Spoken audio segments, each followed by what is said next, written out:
Today, introducing Mr. Mukesh Patel, a dedicated leader and change maker, serving as the Minister of Gujarat for Forest and Environment, Climate Change, Water Resources, and Water Supply. With a vision for a sustainable future, he has been instrumental in driving impactful policies and initiatives that address some of the most pressing environmental challenges of our time. A strong advocate for ecological balance, he has played a pivotal role in initiatives aimed at protecting Gujarat's forests, conserving wildlife, and promoting sustainable water management. Under his leadership, the state has made significant strides in implementing climate-conscious strategies and fostering a harmonious relationship between development and nature. One of his most remarkable contributions is the Ek Ped Maa Ke Naam initiative, which inspires citizens to plant a tree in honor of their mothers. This heartfelt campaign not only celebrates the bond between a mother and a child, but also encourages individuals to take meaningful steps towards afforestation and environmental conservation. His additional contributions are for Mission Life, Swachh Bharat Abhiyan, renewable energy, and many more. Through his visionary leadership, Mr. Mukesh Patel continues to champion the cause of sustainable development, showcasing us that economic growth and environmental care can coexist. His unwavering commitment to making Gujarat a greener, cleaner, and more resilient state serves as an inspiration for all of us to contribute to a better planet. Let us dive into this conversation to explore his journey, his vision, and how we all can take a part in shaping a sustainable future. Don't forget to like, share, and subscribe to this channel and follow Eco-Pattern Journey. The links are there in the description box below. How is the Gujarat government turning its environmental challenges into opportunities for sustainable growth? ચાલો સમજીએ આ પ્રશ્ન આપણી પ્રાદેશિક ભાષામાં. Gujarat government પર્યાવરણ પડકારોને કઈ રીતે સસ્ટેનેબલ ઓપોર્ચ્યુનિટીઝ એટલે ટકાઉ વિકાસ માટેની તકોમાં ફેરવી રહી છે. દેશના યશસ્વી વડાપ્રધાન મોદી સાહેબે 2009માં જે ક્લાઇમેટ ચેન્જ ડિપાર્ટમેન્ટ શરૂ કરીને સમગ્ર દુનિયાને એક પ્લેટફોર્મ પર લાવ્યા છે કે ક્લાઇમેટ ચેન્જ થી દુનિયામાં આવનારા દેશોમાં અસર કેવી થશે એના માટે મિશન લાઈફની મોદી સાહેબે શરૂઆત કરી.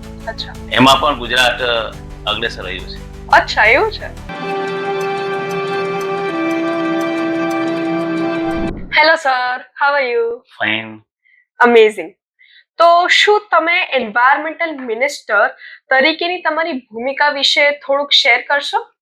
એન્વાયરમેન્ટ એક સતત ચાલતી પ્રક્રિયા છે. હા.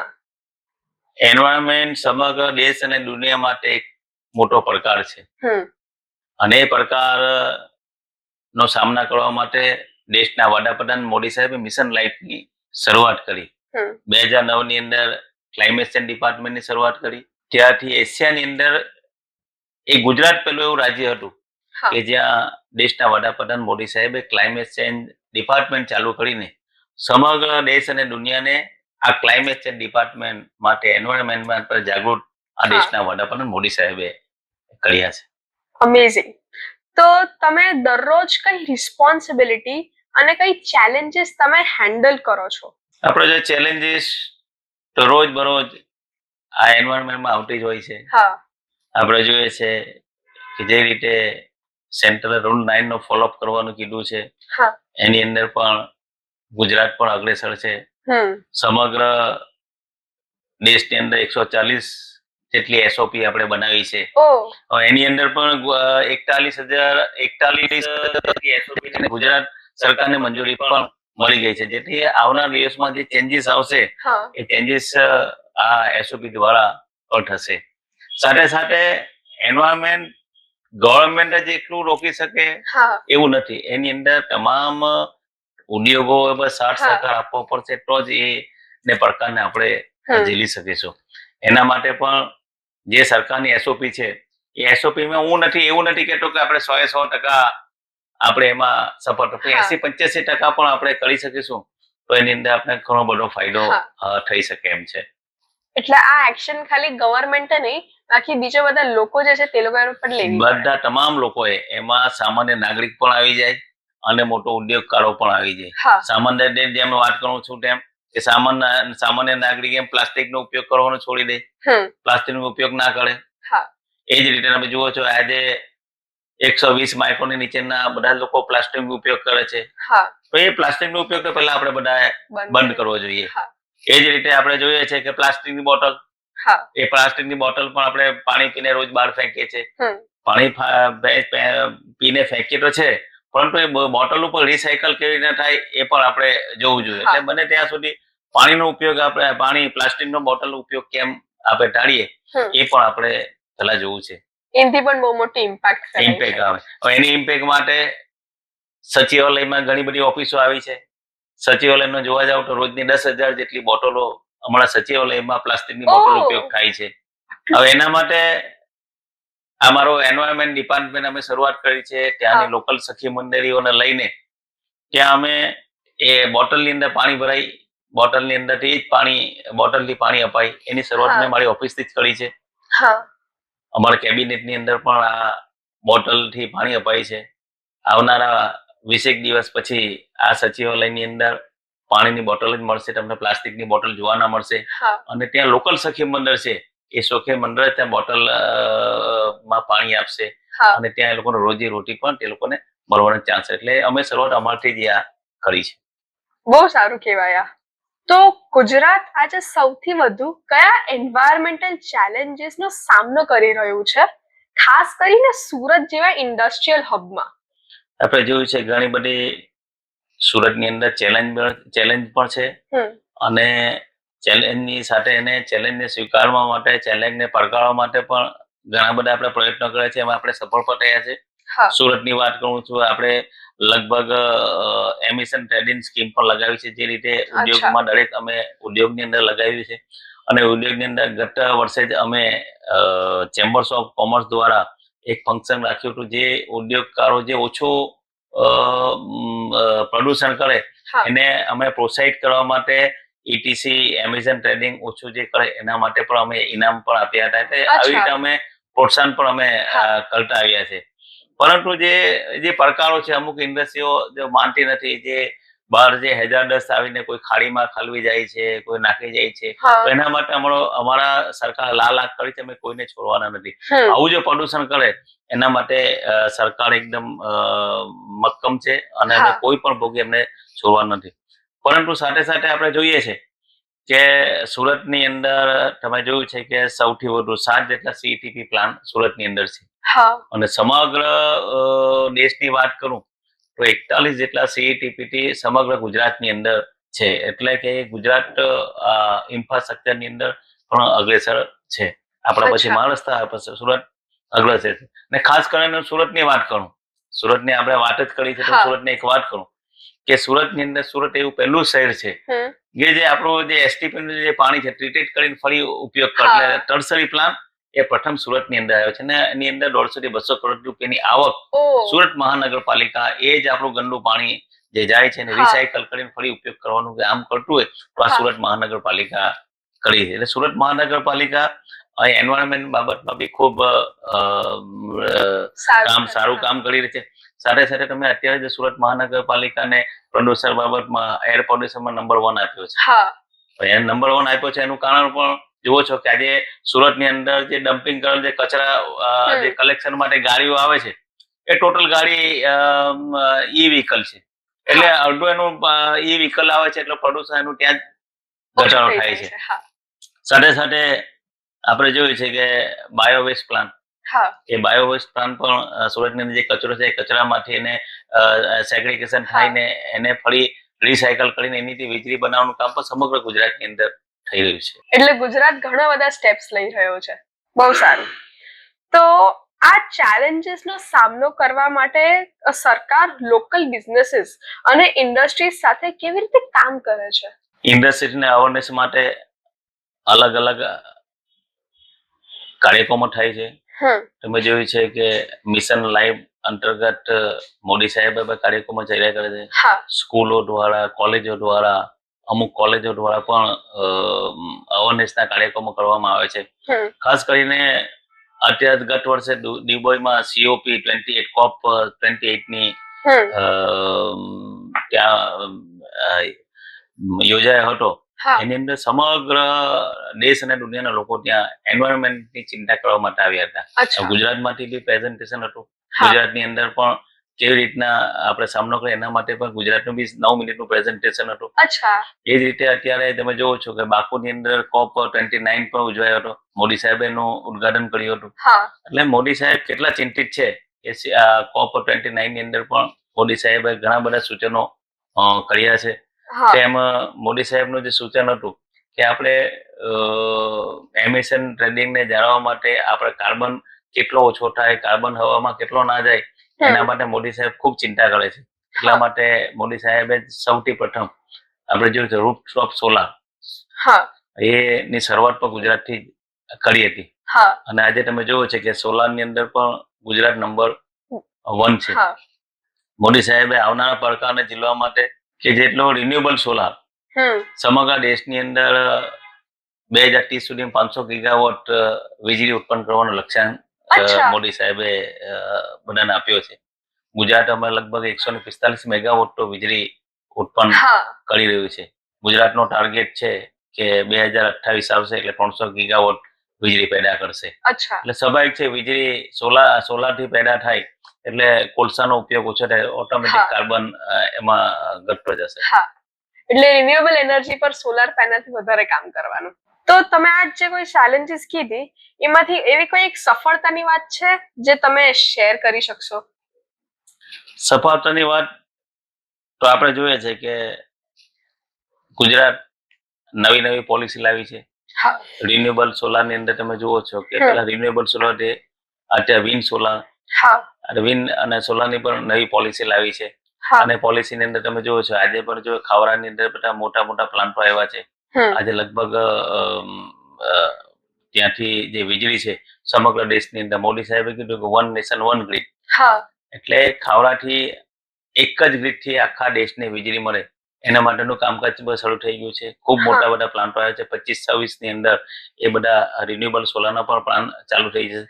ખાસ કરીને ગુજરાત સરકારે નવી નીતિ બનાવી છે અચ્છા કે ગ્રીન હાઇડ્રોજન. હા ગ્રીન હાઇડ્રોજન આપણે સાંભળ્યું ગ્રીન હાઇડ્રોજનથી બસો બી દોડતી થશે. ગ્રીન હા. હાઇડ્રોજનથી વીજળી બી પેદા કરી શકીશું. હા તો એના માટે પણ નવી નીતિ બની ગઈ છે. એના માટે જમીન ફાળવવાનું પણ નક્કી થઈ ગયું છે. તો હા આવનારા દિવસો માટે ગ્રીન હાઇડ્રોજન, સોલાર એટલે આવનારા દિવસોની અંદર તમામ વસ્તુઓ રિન્યુએબલ સોલારથી બનશે હા એવું એક ગુજરાતથી આ શરૂઆત થવાની છે. હમ આપણે જોયું છે આવનારા દિવસોમાં જે ચેલેન્જો આવવાની છે એના માટે મોદી સાહેબે પહેલેથી જ એની વ્યવસ્થા કરી રાખી છે.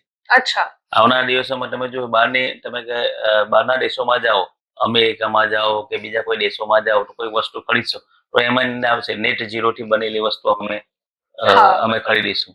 હા તો આપણે નેટ 0 માટે બનાવવા માટે આપણે ટોટલ બધી વસ્તુઓ રિન્યુએબલ સોલારથી આપણે ઉત્પન્ન કરીશું તો એનું વેચાણ પણ સારું રહેશે. હા તો આવી બધી ચેલેન્જો છે. એના ચેલેન્જ માટે મોદી સાહેબે પહેલેથી જ બધા પગલા એમને માટે ભરી રાખ્યા છે. તે બહુ સારું કહેવાય. તો અર્બનાઇઝેશન અને ઇન્ડસ્ટ્રીયલ ગ્રોથ ઘણીવાર રિસોર્સ એક્સપ્લોઇટેશન જે હોય તેના તરફ દોરી જાય છે. તો તમે ટકાઉ વિકાસ સાથે આ દબાણોને કેવી રીતે સંતુલિત કરો છો? ટકાઉ વિકાસ માટે આપણે જોઈએ છે એની અંદર મેં પહેલા કીધું તેમ waste to energy, ETP plan લગાવીને અને ખાસ કરીને આપણે જોઈએ છે કે સુરતની અંદર સાથે સાથે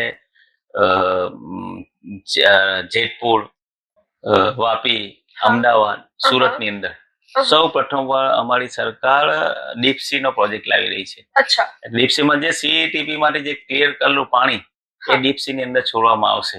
એ રીતના દરિયાની અંદર 15 થી 17 કિલોમીટર જશે અને ત્યાં અંદર આ જે CETP માં ક્લિયર થયેલું પાણી ત્યાં છોડવામાં આવશે. એટલે આવનારા દિવસોમાં જે પ્રદૂષણ છે એ પણ ઓછું થશે અને સાથે સાથે ઉદ્યોગોને એક નવો ચાન્સ મળશે.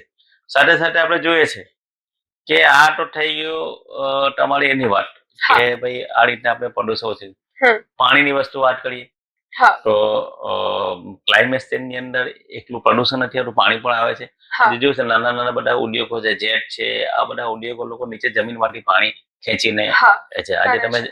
જમીનની અંદર જુઓ છો, પાણીના સ્તર એટલા બધા નીચે ચાલ્યા ગયા છે. હમ. ગુજરાતની અંદર 6 જિલ્લા એવા છે અચ્છા. કે તેની અંદર પાણી લગભગ 1500-1600 ફૂટે મળે છે અને રેડ લાઇટ એરિયા જાહેર કર્યા છે. ઓહો. હવે એને ઉપર લાવવા માટે દેશના વડાપ્રધાન મોદી સાહેબ અટલ ભૂજલ યોજના 2019 ની અંદર લાવ્યા છે. અચ્છા. અને અટલ ભૂજલ યોજના લાવવાથી 2025 ની અંદર આ જે પાણીના તળ છે ઉપર લાવવા માટે સરકાર પ્રયત્ન કરી રહી છે. સાથે સાથે આપણે જોઈએ છે કે મોદી સાહેબે વડાપ્રધાન બન્યા પછી એક જલ મંત્રાલય પણ અલગ બનાવ્યું છે. હા. અને જલ મંત્રાલય અલગ બનાવવાનું કારણ કે જે રીતે આવનારા દેશોની આપણે જે પડકારો છે, હા. આપણે જે હવાના પ્રદૂષણના પ્રકારમાં લડી રહ્યા છે, હા. જે પડકારો આપણા માટે આવવાના છે, એ અટલ બિહારી વાજપેયીજીએ કીધું કે આવનારા દિવસોની અંદર પાણી માટે યુદ્ધ થવાનું છે. હા. એ પણ એક ક્લાઇમેટ ચેન્જ નો એક ભાગ છે. બહુ મોટો. હા. એના માટે યુદ્ધ થવાનું છે. પણ દેશના વડાપ્રધાન મોદી સાહેબ કેચ ધ રેન, પાણી બચાવો, એના માટે અભિયાન ચલાવી રહ્યા છે. હા. અને એ અભિયાનને સાકાર કરવા માટે આપણા પ્રદેશ અધ્યક્ષ અને જળ શક્તિ મંત્રાલયના કેબિનેટ મંત્રી પાટીલ સાહેબે સમગ્ર સુરત સહિતના સમગ્ર દેશની અંદર અભિયાન ચાલુ કર્યું છે. હું તો ખરેખર સુરતના ઇન્ડસ્ટ્રીઝના લોકોને અભિનંદન આપું છું. જે બિહારથી આવ્યા છે ઇન્ડસ્ટ્રી સુરતમાં કરે છે, જે રાજસ્થાનથી આવ્યા છે ઇન્ડસ્ટ્રી સુરતમાં કરે છે, જે ઉત્તર પ્રદેશથી આવ્યા છે લોકો આવ્યા છે ઇન્ડસ્ટ્રી સુરતમાં કરે છે.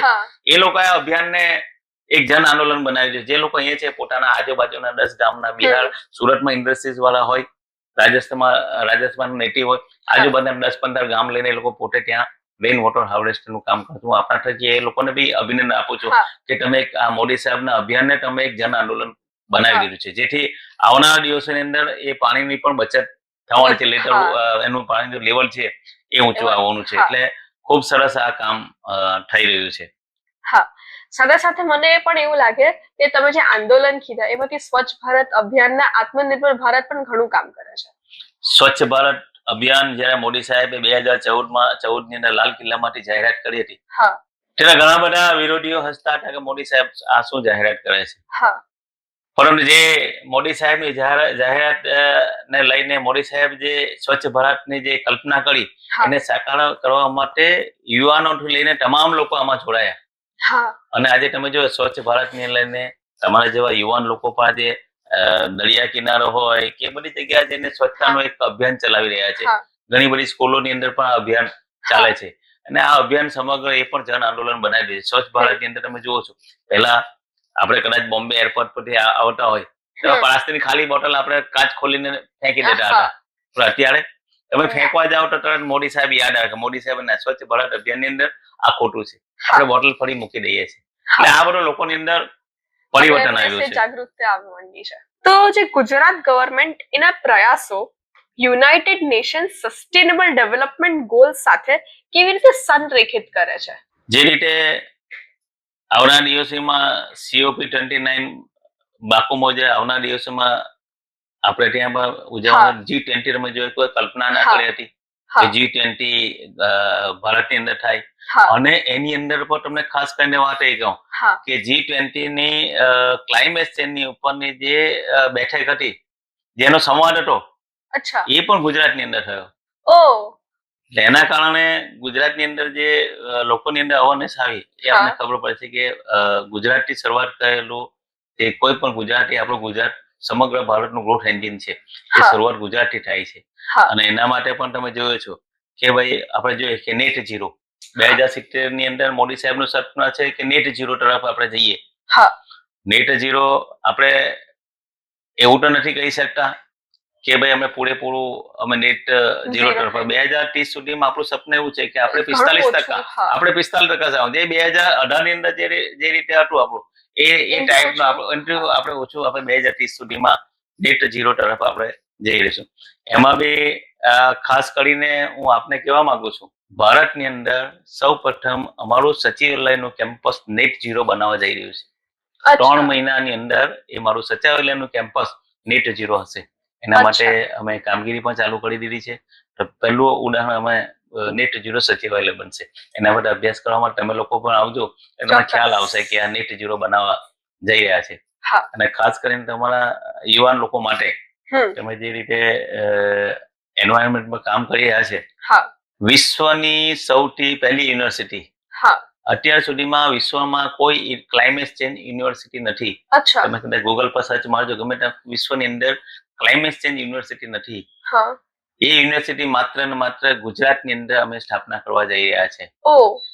એની શરૂઆતમાં ગુજરાતમાં થઈ. એ યુનિવર્સિટી સ્થાપના થવાથી જે યુવાનો છે એ ક્લાઇમેટ ચેન્જ માટે એને નોકરીની બી ખૂબ તકો મળશે, ક્લાઇમેટ ચેન્જ માટે જાગૃત પણ થશે.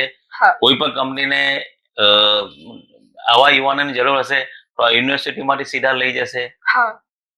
એના માટેની તમામ અમારી પ્રક્રિયા પૂરી થઈ ગઈ છે અને ગુજરાત આમાં ઇનિશિયેટિવ લઈ રહ્યું છે. એટલે જે પણ એક્શન છે બધી જ જોડાયેલી છે એકબીજા સાથે. તો કોઈ એવા વિશેષ એસડીજી છે જેની તમારા પહેલમાં પ્રાથમિકતા આપવામાં આવે છે?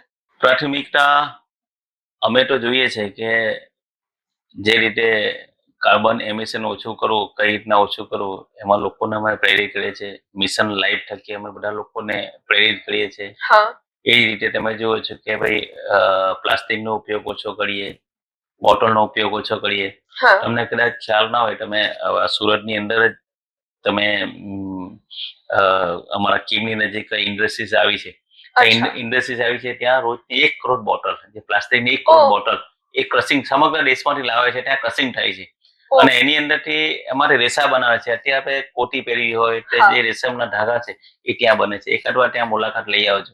એ પહેલું ઉદાહરણ છે. આ ગુજરાતની પહેલી ફેક્ટરી છે કે જેની અંદર કોટી પણ બને છે, કપડા પણ બને છે, એ જ પ્લાસ્ટિકની બોટલમાંથી. આ રીતનું કામ ગુજરાતમાં થયું. એટલે આ તો બહુ જ સારું કામ કહેવાય.